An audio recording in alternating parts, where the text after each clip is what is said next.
But there's sometimes that I feel like our lives feel like a competition or like a triathlon, a decathlon. Is that what it's called? A decathlon. I said that with the emphasis on I the was gonna wrong say, syllables. whatever has the most. Yeah, that one. The decathlon that's like 10 different events and you Yeah. run them all in order.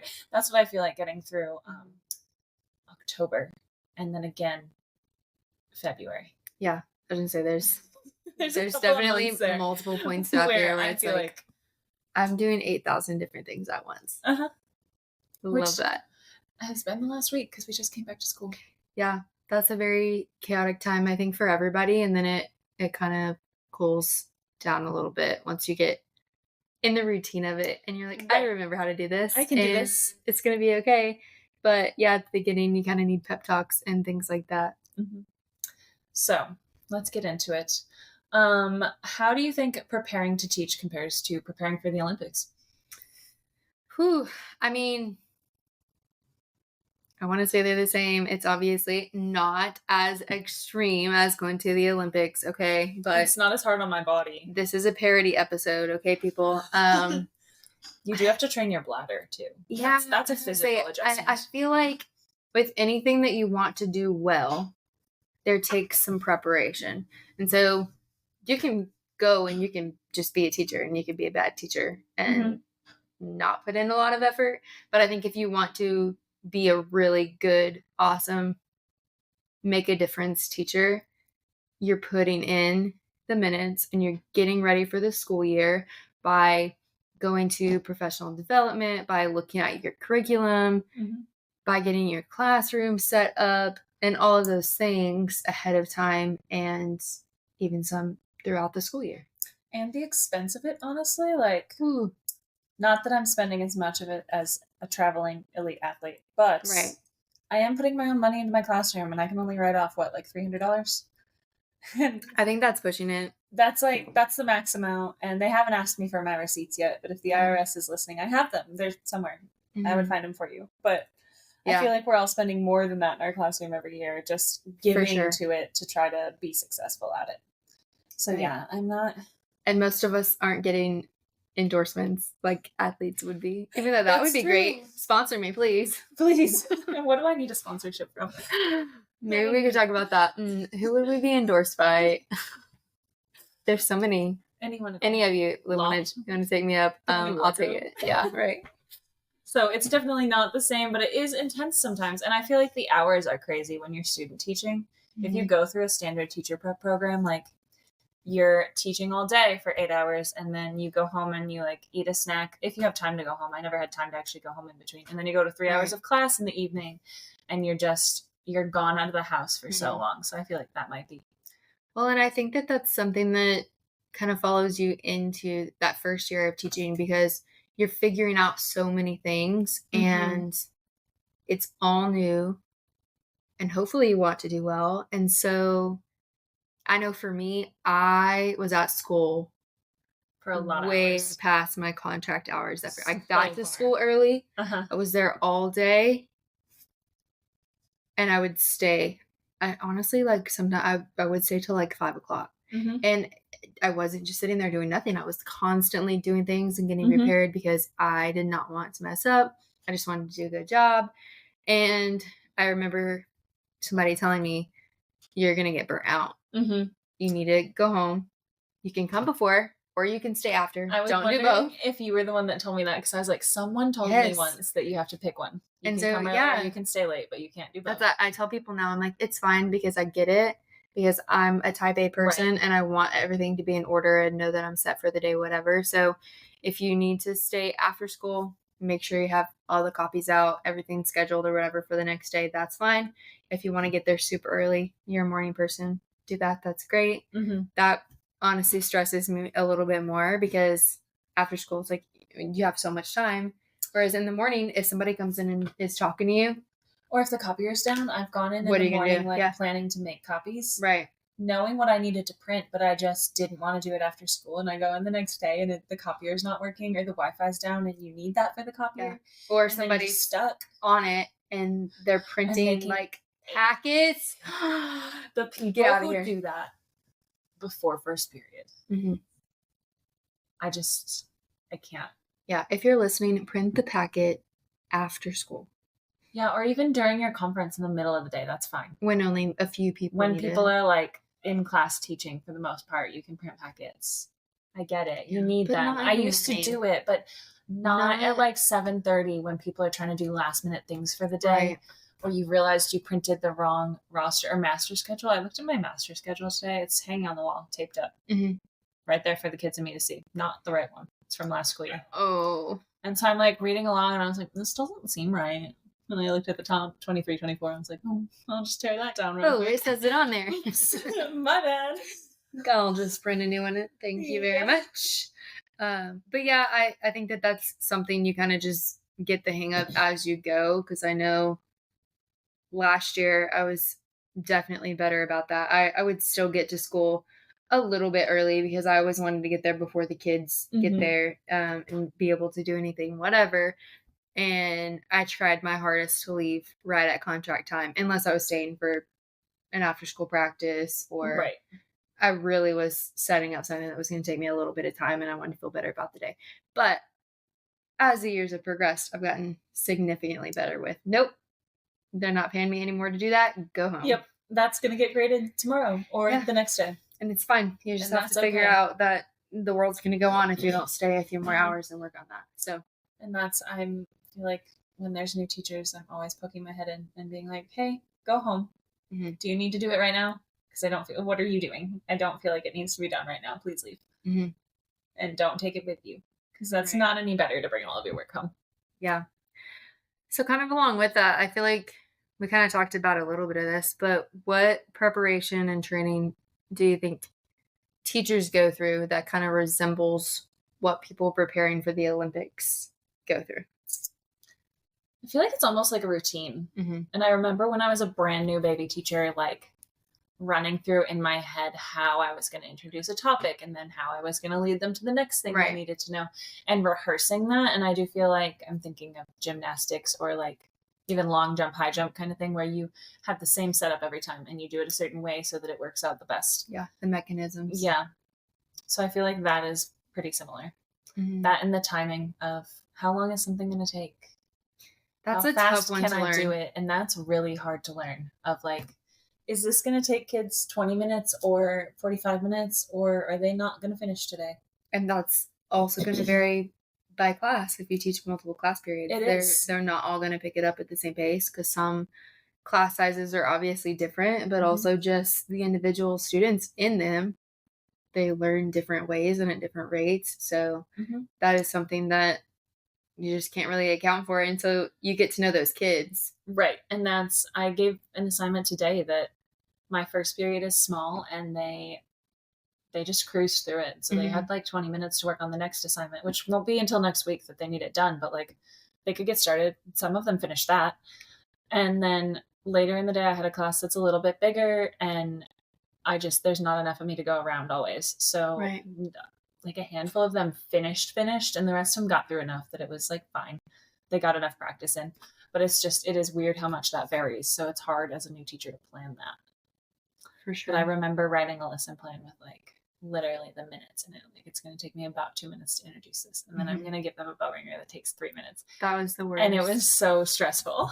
Yeah, because we're not actually doing that every single day. Like, no.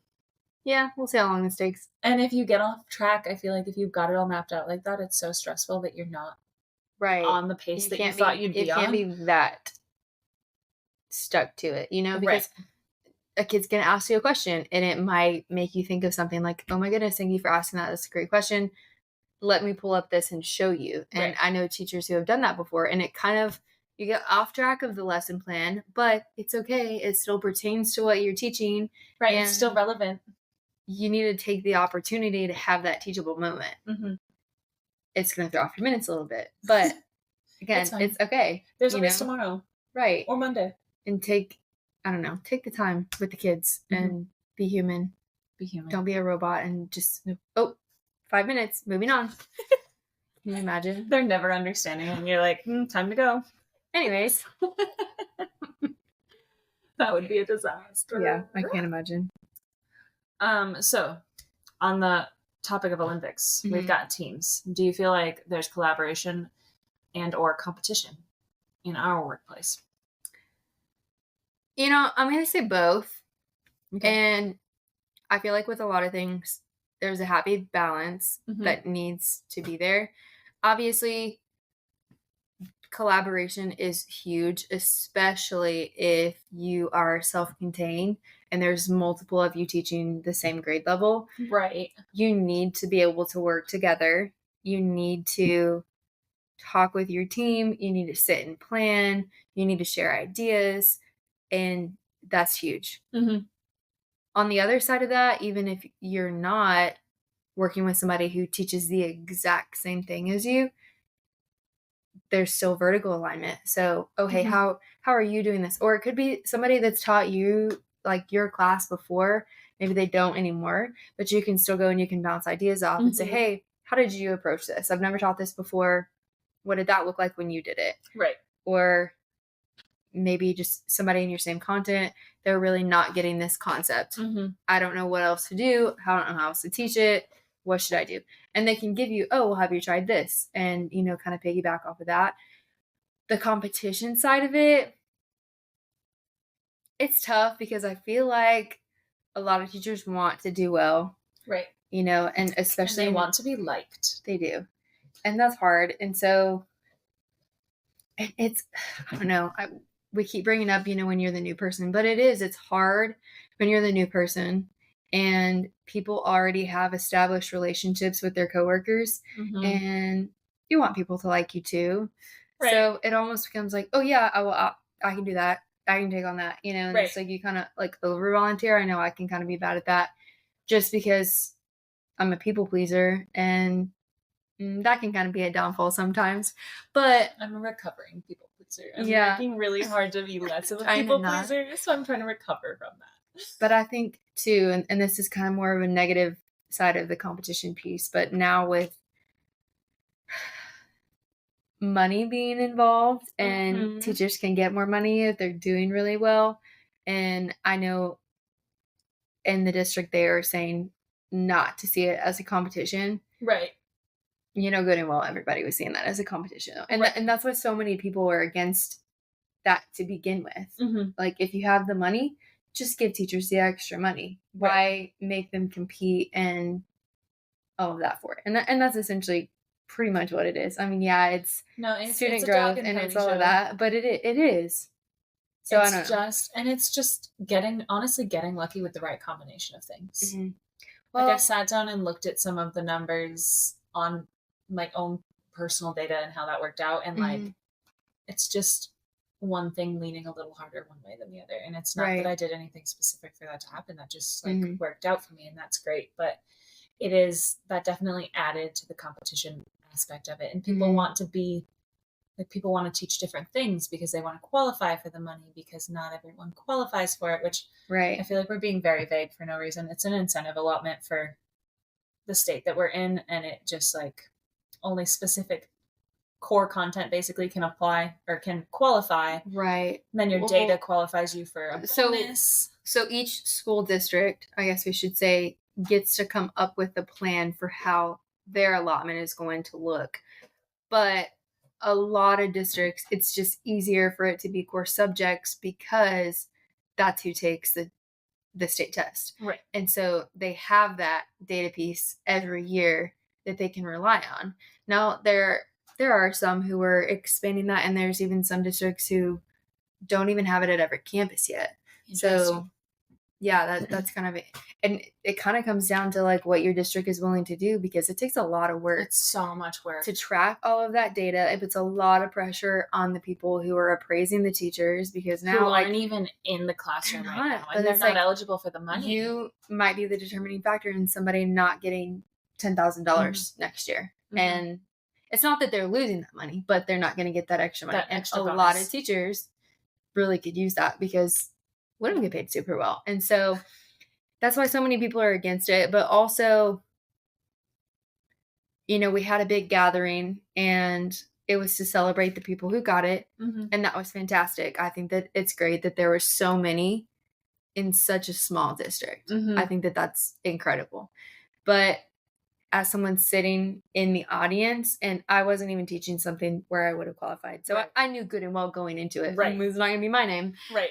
But I could just kind of feel it. It feels awkward. It's super awkward because you see somebody and it's like, oh, well, they got it, but the person who teaches the same content above or beneath them didn't get it.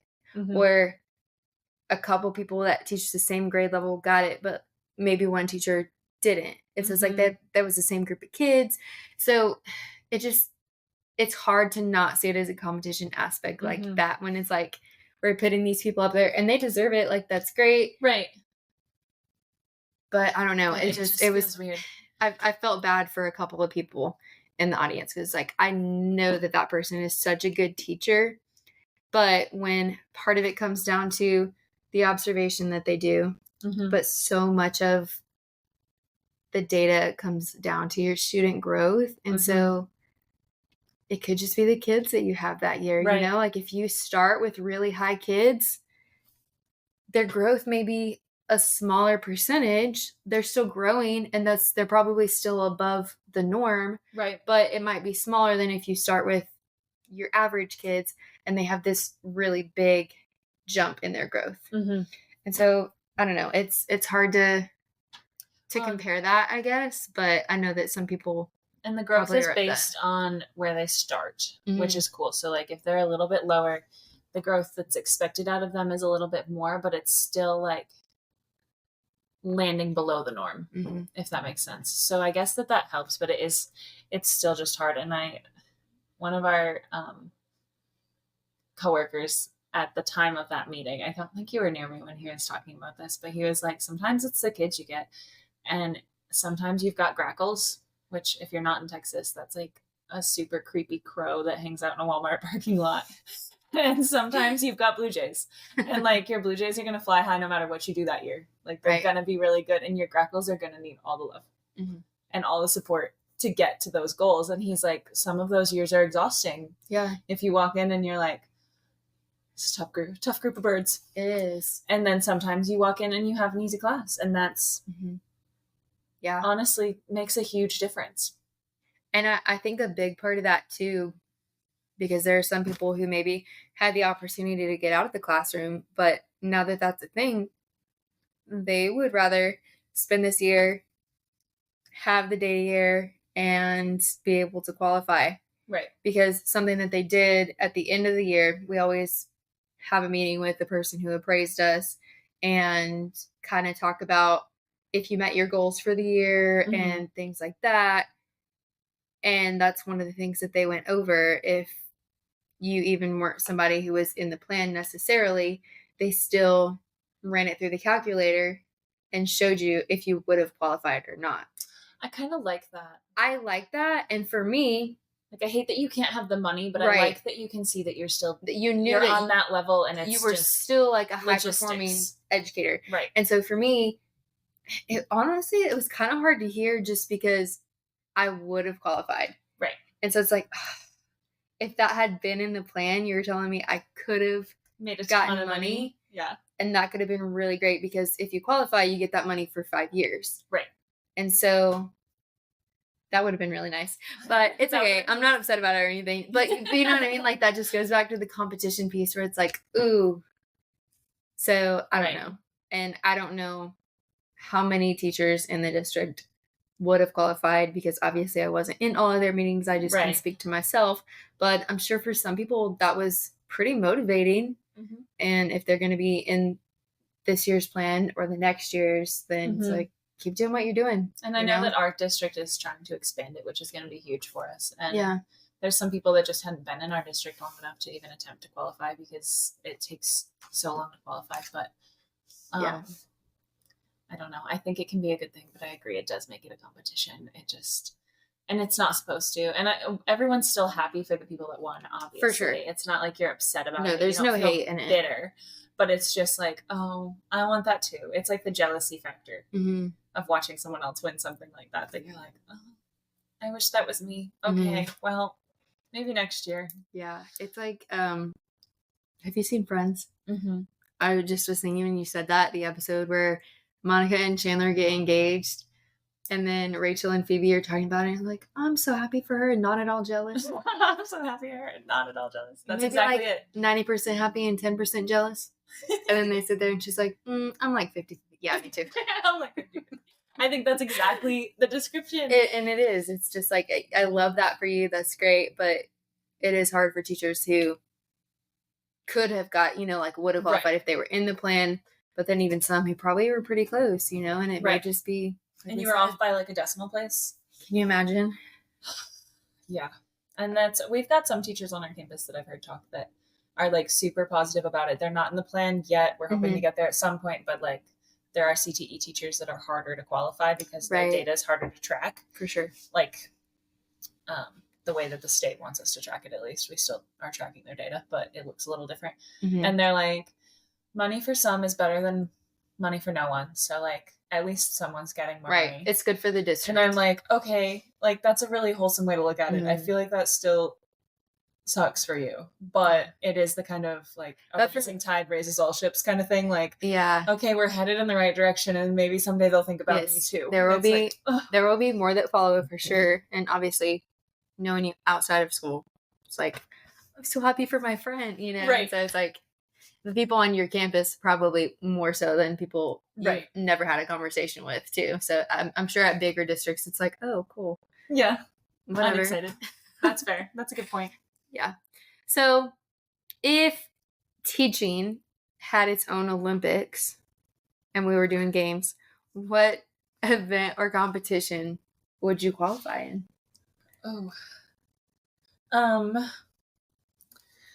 Things that I'm good at that are my job. I am good at making my copies a week ahead of time. If that was a competition, I'd be there because I've got everything printed out Friday. So that on Monday I can put it all in my little folders and be organized for the week. Because that one time the printer was down. Because sometimes I'd come in and the printer's down in the morning. It was a lesson learned. I love that. Yeah, it was a lesson. And I'm not always good at being early. Right now it's early in the year, so I'm early enough that I could make copies in the morning, but I'm not consistent in that. I fall off that as I get to Christmas, and then I start fresh, and then I fall off that again. So I need to prep. I feel like relationship building is that a category in our Olympics. You are really good at that.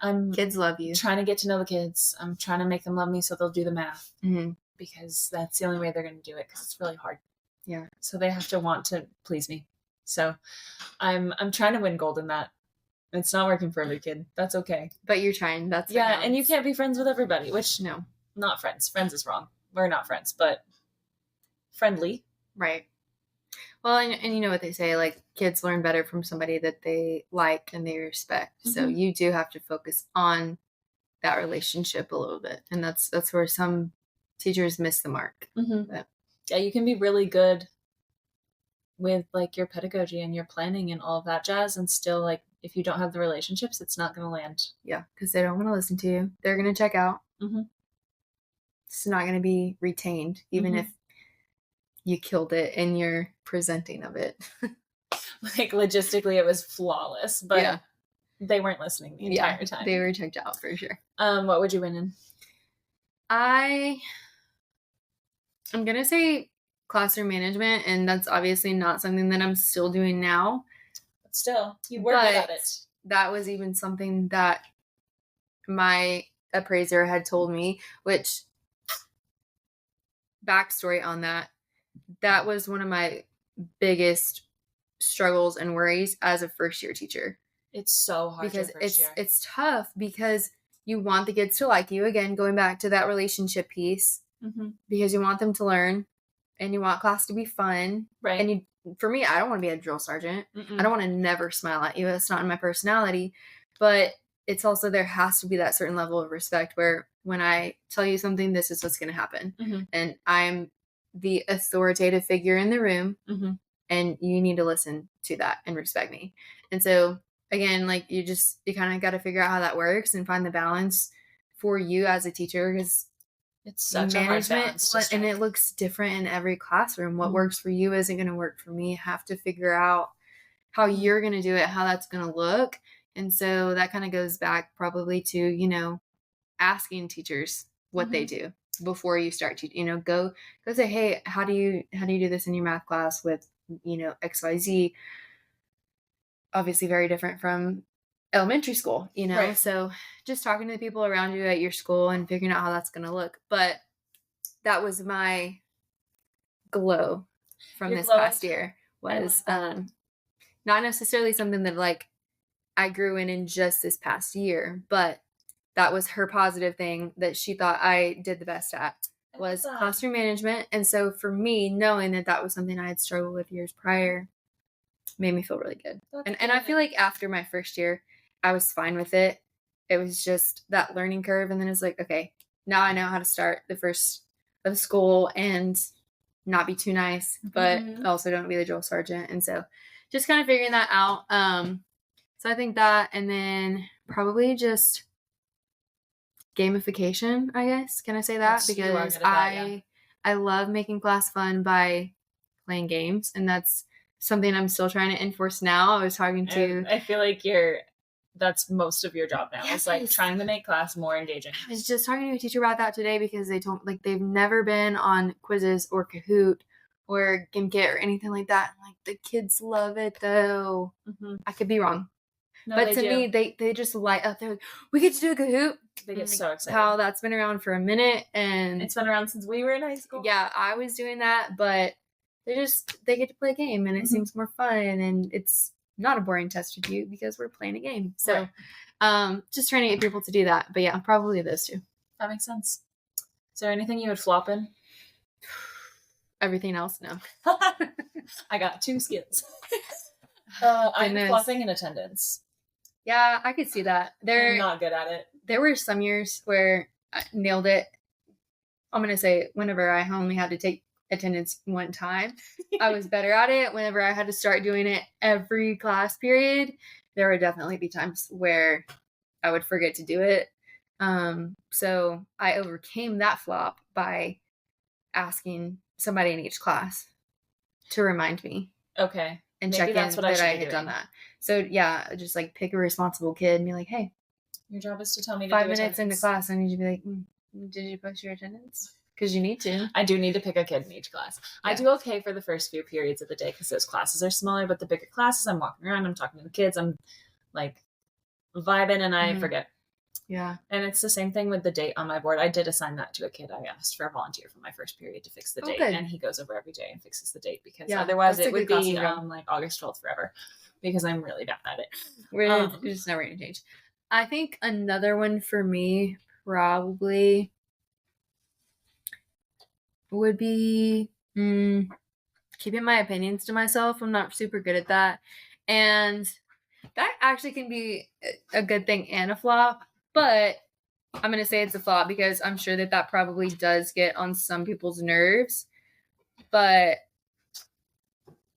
I don't know. I see it as a good thing, but I think other people would see that as my flop because I want to tell them when I don't think that's the best way to do that. But sometimes that's what they need to hear. And I always would rather you tell me that than me do something a silly way and you go, I didn't think that was going to work out.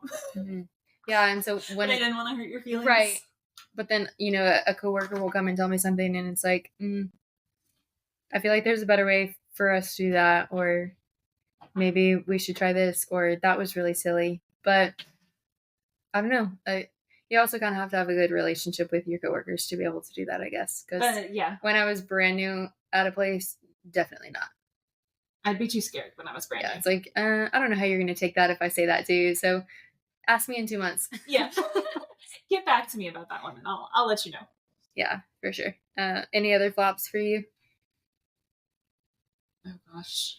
Staying focused during teacher work days because I just want to talk to everybody that I don't get to see normally because that's true. I don't run into the art teacher much and I might want to check in with her and say hi and then we get chatting and I had her kids in class and so then I'm catching up on their lives. Yeah, how are they? And I get lost and I look at my watch and it's time for lunch and then I do that again and it's time to go home and I feel like I haven't done much.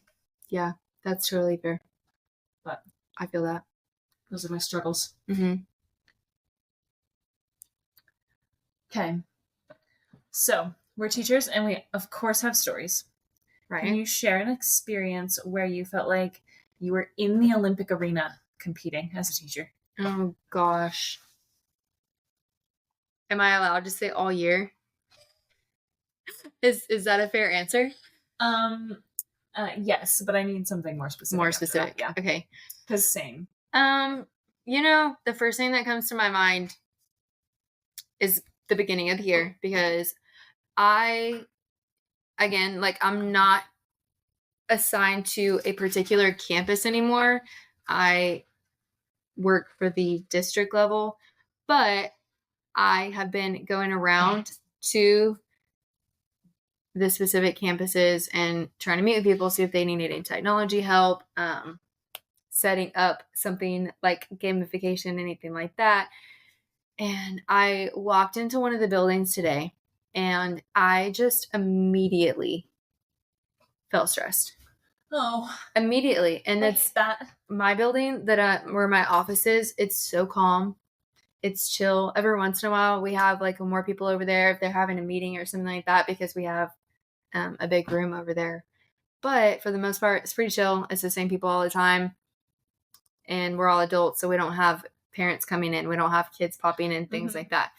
However, at this particular campus, the band was practicing inside the building. Oh, no.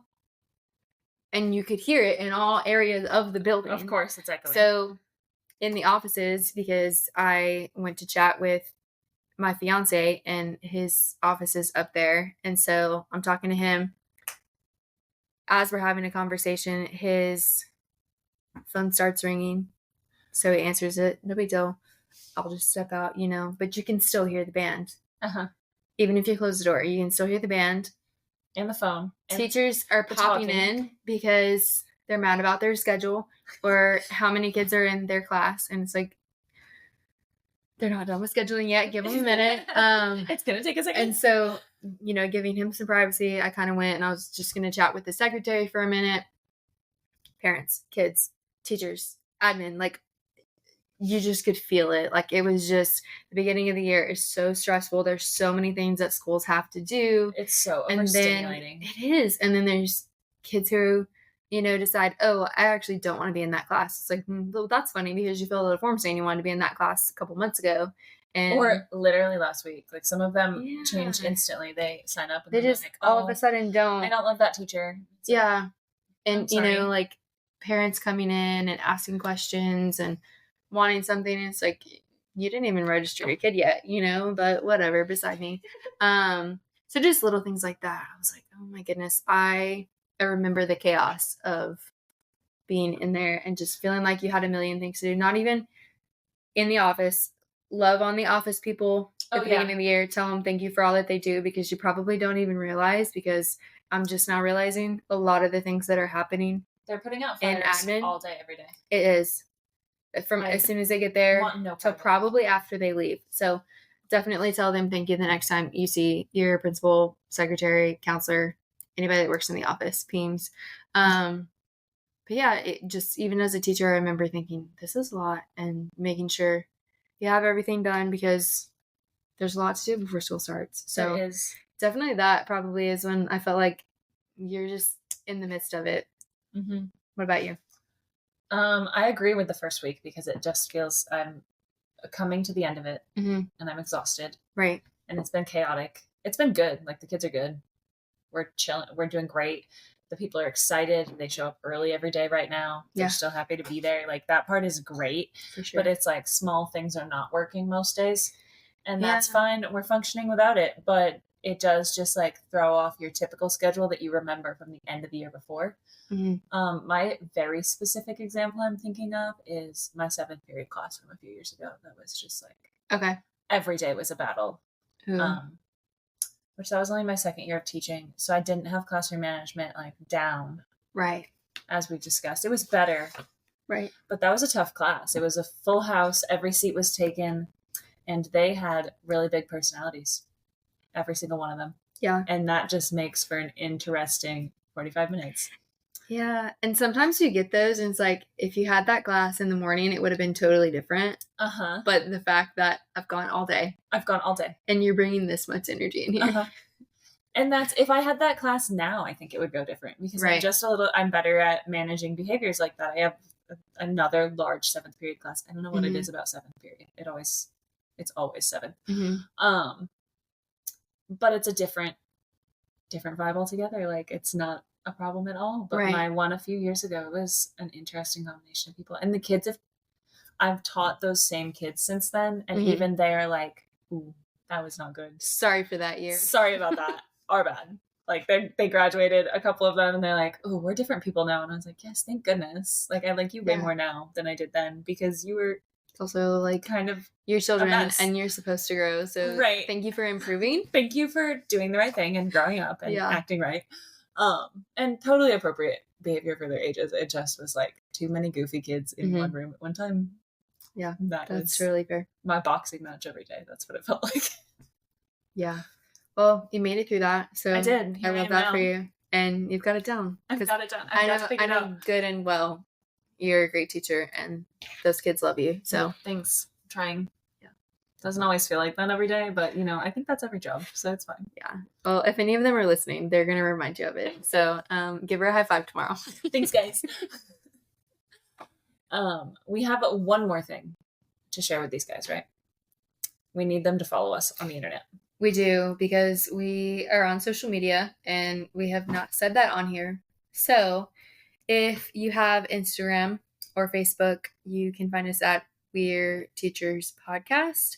If you're typing that in as a handle, though, there is not an apostrophe because it does not let you do that in handles. We're Teachers Podcast. So it looks like We're Teachers. And I thought about that. I'm like, people are going to think that we're teachers who don't know how to spell, right? Or that we were teachers before and now we're not. Yes, past tense. But that was unintentional. It just was the way that had to be set up. Mm-hmm. Same way in our hashtag, because we've been like putting the hashtag, trying to on posts and things like that to get the name out there. But you can't put that in a hashtag either. So. You can't. But we have a lot more listeners than we do followers. So we do. Like, maybe they actually don't know we're on other parts of the possible. internet.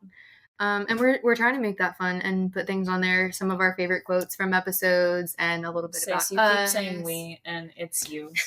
I send the thing. I fill out the things that Stacey sends me, but Stacey is helped running most of the social media. I don't want the credit for that. I did set them up, but she is helping. She's just being very humble. So give her some credit. But again, if you are listening, you made it to the end of the episode. First off, thank you for listening to us ramble this long.